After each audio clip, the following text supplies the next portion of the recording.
U.S. Air Force advances Alpha Blue counter-drone effort. United States Air Force students at Air University are working on new ways to counter small drones through the Alpha Blue Innovation Program, as the military faces a threat that has expanded rapidly across recent conflicts and domestic installations. The latest effort brought together students from the Air War College and the Air Command and Staff College to focus on small unmanned aerial systems, a problem that has grown faster than many existing defenses were built to handle.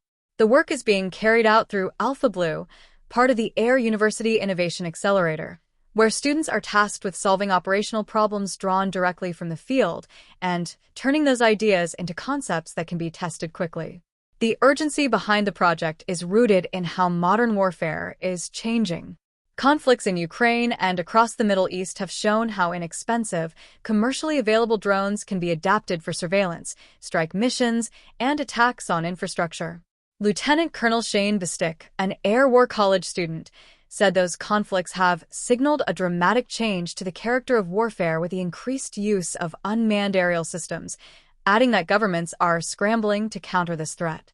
Many of these drones are cheap, easy to modify, and difficult to track once airborne. The threat is no longer limited to state militaries. U.S. Army Colonel Ron Stewart said that everything from terrorist organizations to lone actors are able to get their hands on this technology and create serious threats. To better understand where current defenses fall short, the student team worked with military operators, program offices, academic institutions, and industry partners. Those discussions repeatedly pointed to the same problems. Systems are costly, difficult to scale, and often unable to work together. Stewart said military and civil organizations still lack an integrated way to detect, locate, discriminate, and defeat these threats at scale.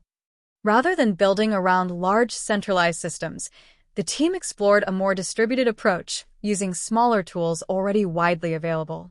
Their concept uses a network of commercial devices and multiple sensing methods to detect and track drones, while processing data locally instead of depending on a constant network connection. Bistick said the architecture shifts the focus from centralized systems to distributed networks, relying on a mesh of commercial devices to lower costs and improve resilience. The project quickly moved from concept to prototype. Working with Auburn University at Montgomery and Troy University, students produced a software solution in less than 24 hours that was able to distinguish between multiple classes of drones.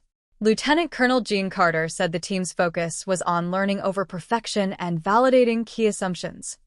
Students then built additional prototypes using commercial hardware and artificial intelligence tools while keeping costs low.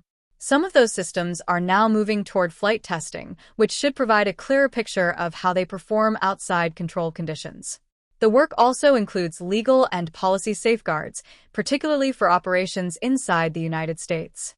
Major Allison Johnson said the team had to ensure the system was legally permissible in national airspace and compatible with privacy protections, while still supporting human decision-making.